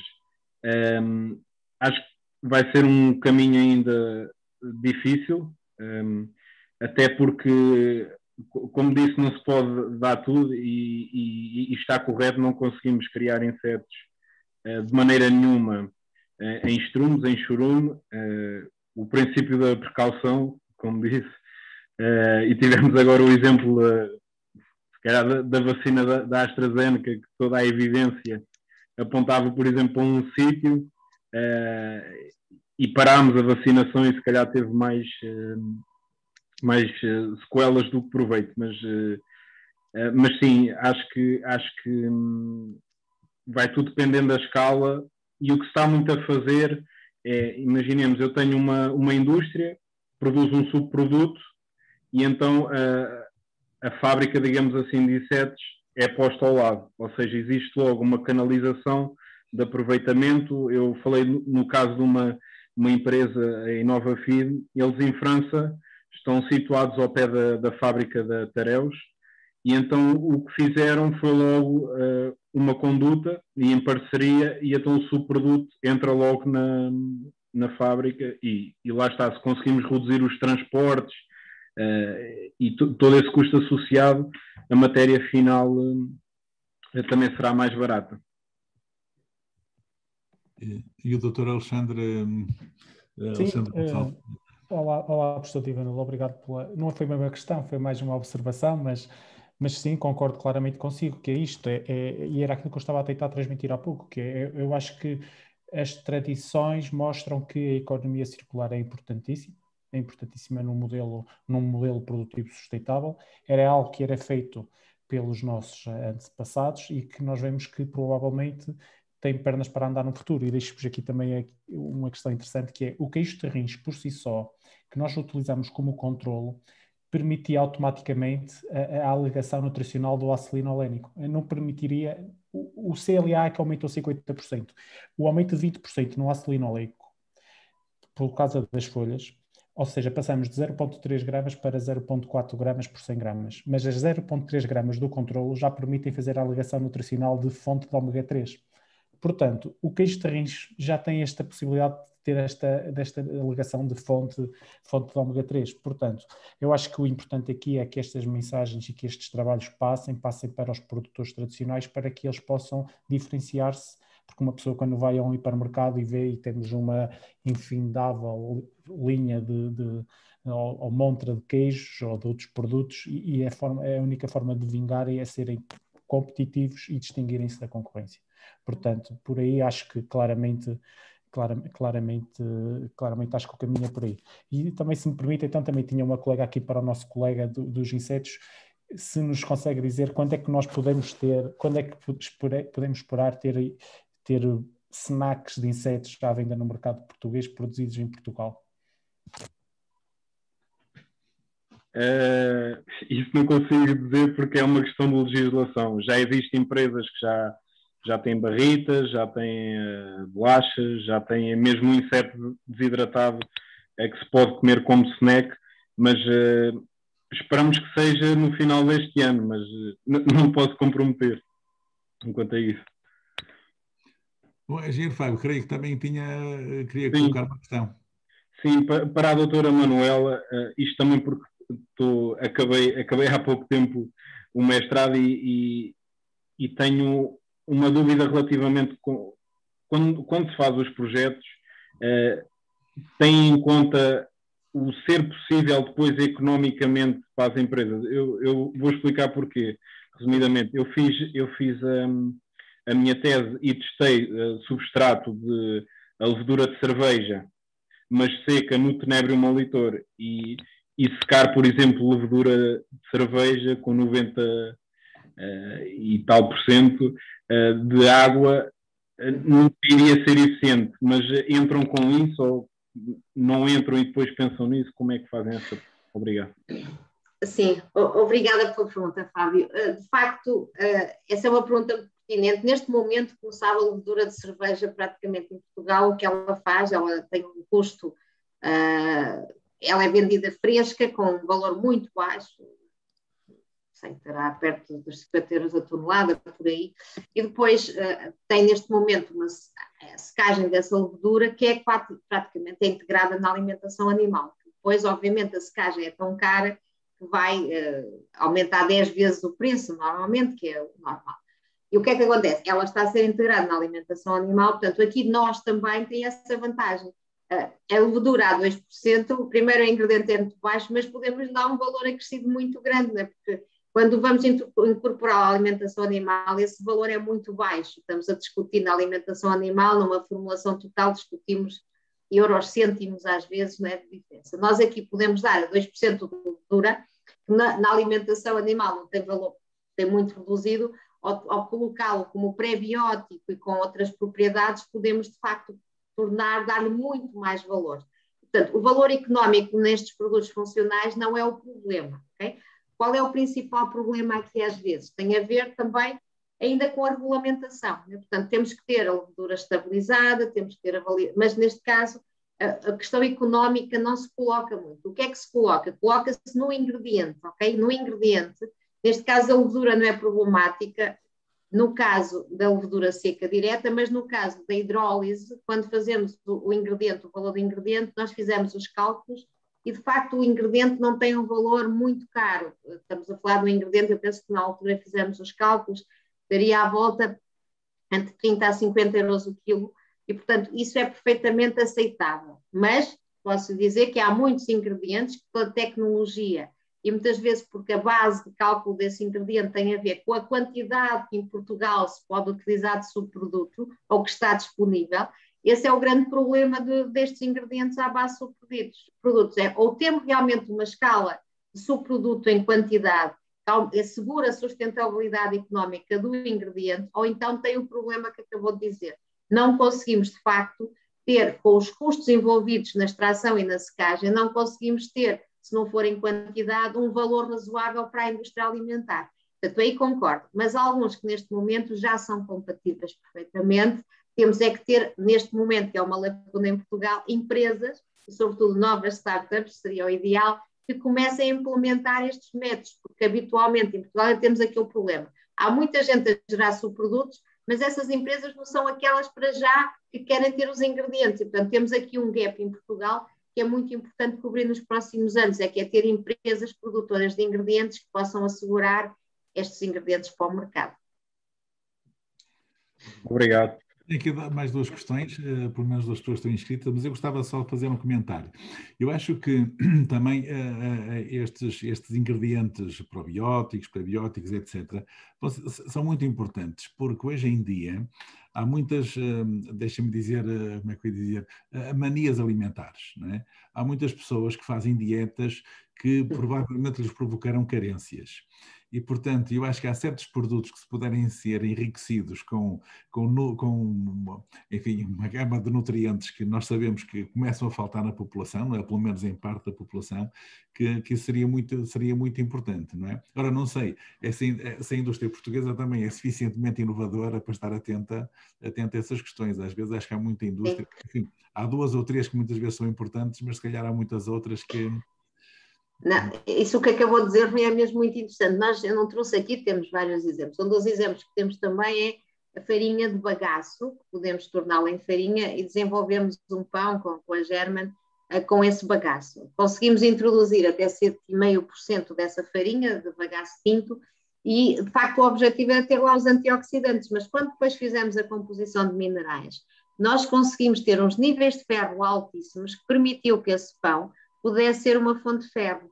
Portanto, isto é aquilo que disse, ou seja, através destes ingredientes que são naturais, que à partida podem de facto estar a levar micronutrientes, que às vezes neste momento a população tem lacunas e em alguns casos, e muito bem como disse, de algum exagero do controle das dietas à medida, né, que cada um decide fazer em cada momento, e que pode trazer esse risco. Portanto, isto aqui também tem, estes micronutrientes dos próprios ingredientes podem de facto também ajudar. Muito obrigado. Temos aqui duas inscrições, suponho que está primeiro o engenheiro Fábio Carvão e depois o professor Divanilo. Engenheiro Fábio, faz favor.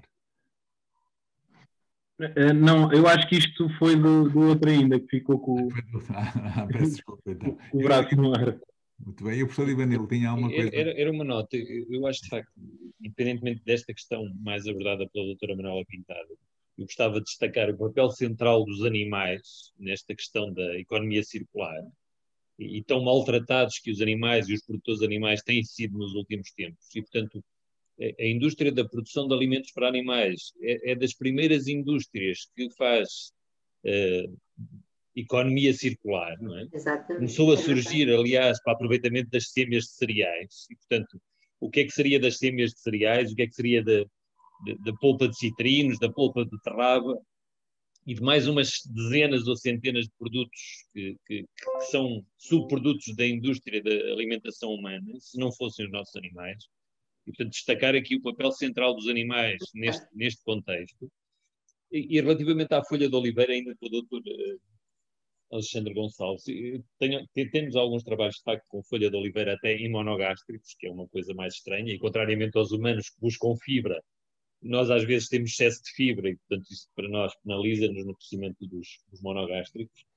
Mas seria, por exemplo, interessante, e se calhar ele não nos está a ouvir, não nos vai ouvir, não vai ver isto, mas algumas das abordagens do Ministério do Ambiente poderiam passar por aqui, não é?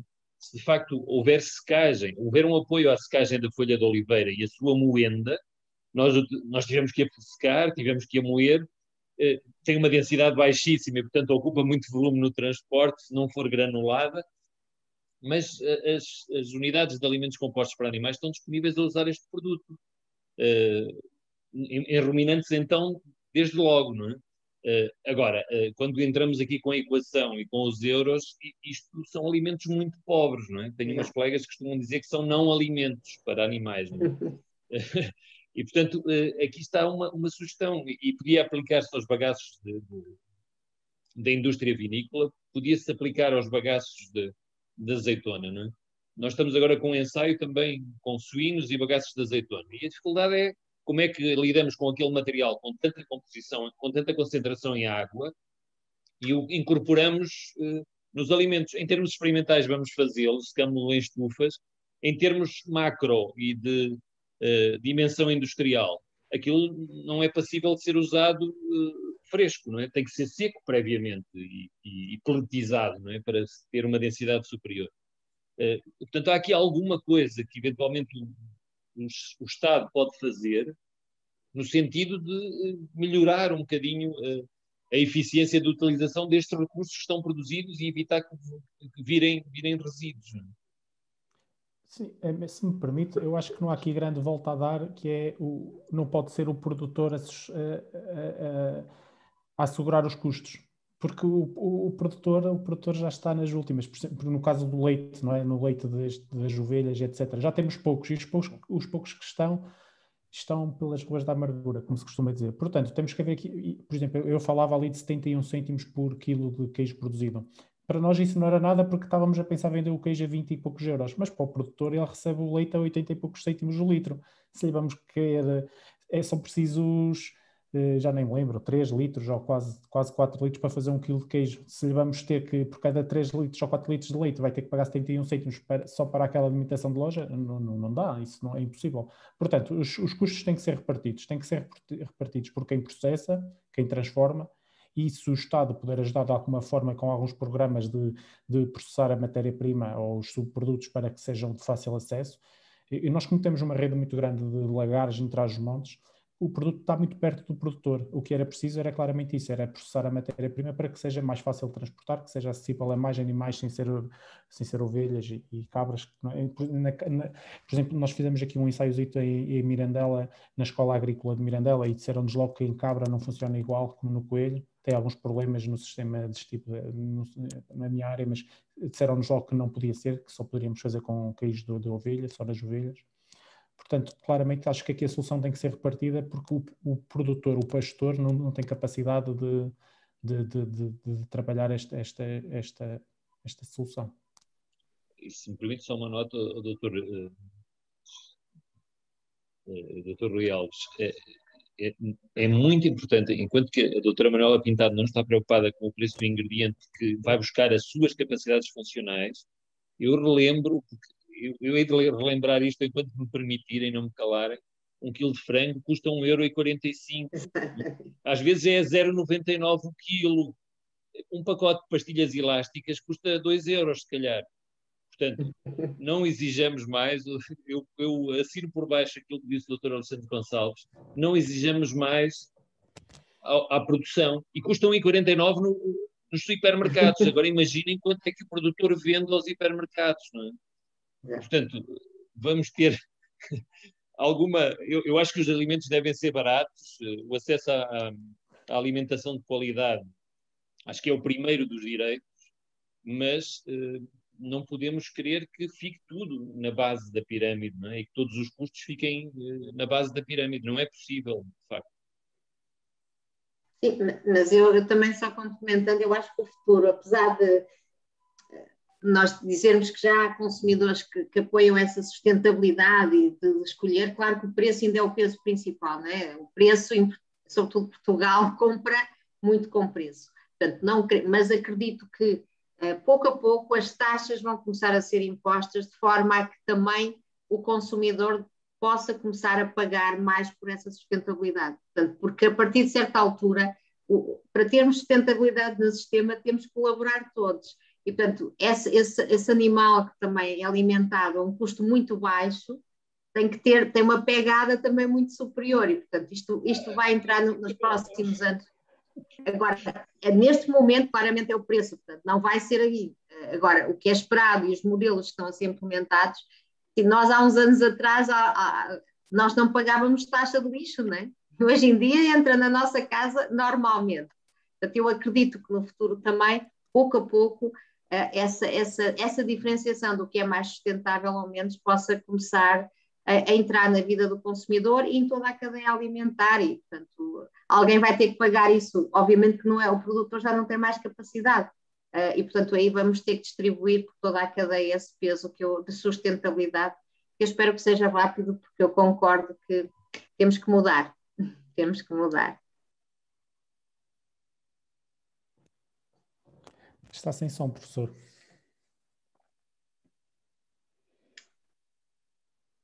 Peço desculpa. Só para introduzir aqui, no fundo, no seguimento do que tem estado a dizer, eu creio que há aqui uma questão que é muito importante, que é assim, nós precisamos de saúde e precisamos de alimentação. São duas coisas que são básicas e esta pandemia acabou por mostrar isso. Mas também mostrou que nós sabemos isso, aquilo que para nós é mais essencial é aquilo em que nós queremos adquirido e não queremos gastar dinheiro com isso. Portanto, estamos muito mais disponíveis para gastar muito dinheiro num telemóvel que vamos usar a 1% das capacidades e não estamos disponíveis para gastar dinheiro numa boa alimentação. Mas creio que estas coisas têm que ser vistas em termos muito gerais e a ocupação do território eu acho que é uma questão fundamental. Como é que nós não podemos hoje em dia continuar a querer ver pessoas na província que sejam pastores e que sejam num mundo civilizado e evoluído como nós temos hoje e que sejam pastores à moda antiga, de cajado, capote, pelo meio do monte. Acho que tem de haver inovação, acho que tem que haver, o território tem de ser ocupado, o mato tem de ser cortado, tem de ser comido, de alguma forma ele tem que ser processado, nós não podemos ter um país cada vez mais assim ao abandono e acho que uma estratégia global será sempre muito importante, não é? Enfim. Não sei se temos aqui mais alguma questão ou se gostariam suponho que das pessoas que estão a assistir não temos questões. Eu queria só fazer um comentário relativamente ao que disse. Sim. Nessa questão do pastor que está a falar, porque também faz um contributo para a biodiversidade e para a manutenção local. Por exemplo, estou aqui em Vila Real, para ir ali ao Alvão e aquilo estar bonito, tem que haver alguém que vá de manhã levar as vacas, tem que haver alguém que abra as cabras todos os dias, 7 dias por semana. E às vezes ou seja, vem e está muito na voga o turismo rural, mas dá trabalho a manter e se calhar também se devia beneficiar os produtores e os agricultores por esse trabalho de manutenção, porque pagamos todos para ir a um cinema, para ir a um jardim zoológico, mas ali ninguém paga nada, ninguém contribui. Era só este comentário. É verdade, concordo. Muito bem, não sei se mais alguém quer colocar alguma questão ou fazer mais algum comentário. Sim. Eu apenas um comentário e depois fecharia, porque me pediram isso. Portanto, se houver alguém que queira uma pergunta, mas este aspecto que o engenheiro Fábio Carvão refere, não é? Toda a gente ganha com o turismo no Douro, menos os agricultores que mantêm a paisagem Douro, não é? Isso de facto é quase assim. Eventualmente alguns grandes agricultores com as quintas também o fazem. Mas era muito importante, eu discordo ligeiramente de umas coisas que a doutora Manuela Pintado há bocado disse, era muito importante que de facto nós, em grupos pluridisciplinares, pudéssemos concretizar definitivamente o que é mais sustentável e menos sustentável. Porque às vezes vejo associado a uma produção que é designada de produção intensiva menor sustentabilidade, e isso não é assim de todo, é exatamente ao contrário. A produção intensiva, aquilo que designamos produção intensiva e que eu gostaria que fosse produção eficiente, é muito mais sustentável do que a produção extensiva. Uhum. Não tenhamos ilusões quanto a isso, e desafio qualquer um a provar-me o inverso. E, portanto, era muito importante também aqui aumentarmos, digamos que o diálogo e eventualmente os pontos de vista diversos para podermos chegar a um consenso, porque, de facto, o tal frango a 1,45 € não é porque tenha uma alimentação paupérrima, pelo contrário, ele tem uma alimentação muito...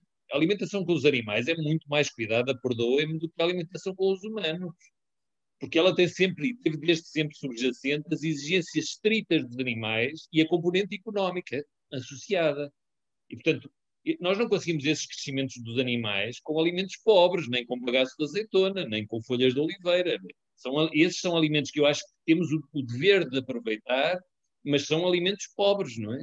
De facto, se formos buscar a componente fibra, no seu aspecto funcional, pode ser muito interessante. No caso dos animais, nós queremos menos fibra na generalidade dos animais. Precisamos de fibra nos ruminantes, precisamos de fibra nos coelhos, mas nos monogástricos queremos menos fibra, porque de outra forma condicionamos o crescimento dos animais e condicionamos a sua eficiência. Apenas esta nota. Muito bem, eu estive aqui a passar